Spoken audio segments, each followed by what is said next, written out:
Dialysis സൗകര്യം പ്രതിസന്ധിയിലായതിനെ തുടർന്ന് കാസർഗോഡ് ജില്ലയിലെ വൃക്കരോഗികൾ ഒന്നടങ്കം പരിഹാരം തേടി കളക്ടറേറ്റിലെത്തി.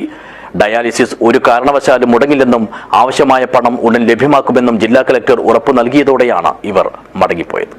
This news sponsored by Bobby Chemmanur international jewellers. Kasaragod ജില്ലയിൽ 10,000-ൽ പരം വൃക്കരോഗികൾ ജീവൻ നിലനിർത്തുന്നത് ഡയാലിസിസിലൂടെയാണ്. ഇവരിൽ വളരെ കുറച്ചുപേർ മാത്രമേ സർക്കാർ ആശുപത്രികളിൽ നിന്നും ഡയാലിസിസ് ചെയ്യുന്നുള്ളൂ.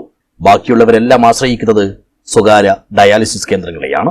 ഈ ഇനത്തിൽ സർക്കാരിൽ നിന്നും ഇവർക്ക് ലഭിക്കേണ്ടിയിരുന്ന തുക മുടങ്ങിയതിനെ തുടർന്ന് 2 മാസം മുമ്പേ തങ്ങൾ അഭിമുഖീകരിക്കുന്ന പ്രശ്നങ്ങളെക്കുറിച്ചും പ്രതിസന്ധികളെക്കുറിച്ചും ഇവർ ആരോഗ്യമന്ത്രിയെയും ആരോഗ്യവകുപ്പ് സെക്രട്ടറിയെയും കാരുണ്യ അധികൃതരെയും ജില്ലാ കളക്ടറെയുമെല്ലാം അറിയിച്ചിരുന്നു. ഡയാലിസിസ് മുടക്കരുതെന്നും എത്രയും വേഗത്തിൽ പണം ലഭ്യമാക്കുമെന്നുമായിരുന്നു അന്ന് അധികൃതർ നൽകിയ ഉറപ്പ്. എന്നാൽ അതൊന്നും പാലിക്കാത്തതിനാൽ തങ്ങളുടെ ഡയാലിസിസ് അനിശ്ചിതത്വത്തിലായതിനെ തുടർന്നാണ് വൃക്കരോഗികൾ ഒന്നടങ്കം പരാതിയും പരിഗണന ആവശ്യപ്പെട്ടും കാസർഗോഡ് കളക്ടറേറ്റിലെത്തിയത്. സർക്കാർ പറഞ്ഞിട്ടുള്ള പാലിക്കുന്നില്ല. ഇവിടെ സ്റ്റേറ്റ് മുഴുവനും ഈ കാരുണ്യാരോഗ്യ സുരക്ഷാ പദ്ധതി അല്ലെങ്കിൽ ഈ ആയുഷ്മാൻ ഭാരതിന്റെ സ്കീമില്ല. കേരള ഹെൽത്ത് ഏജൻസി അത് കൊടുക്കുന്നില്ല. അപ്പൊ ശരിക്കും ഡയാലിസിസ് രോഗികൾ മാത്രമല്ല, കേരളത്തിലെ മൊത്തം രോഗികളുടെ പ്രത്യേകിച്ചിട്ട് കാറ്ററാക്ട് മേഖലയിലെ തീവ്ര ശസ്ത്രക്രിയ നടക്കുന്നില്ല ജില്ലയിൽ. വലിയ പ്രശ്നമാണ് ഈ സെക്ടറിൽ.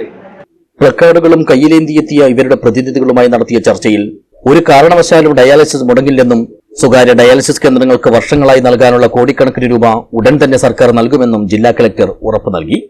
ഒരാഴ്ചയ്ക്കുള്ളിൽ തന്നെ തുക ലഭ്യമാക്കുമെന്നും അതുവരെ ഡയാലിസിസ് മുടക്കരുതെന്നും ഡയാലിസിസ് കേന്ദ്രങ്ങളുടെ നടത്തിപ്പുകാരോടും കളക്ടർ അഭ്യർത്ഥിച്ചു. ഇതോടെയാണ് വൃക്കരോഗികൾ താൽക്കാലികമായി മടങ്ങിയത്.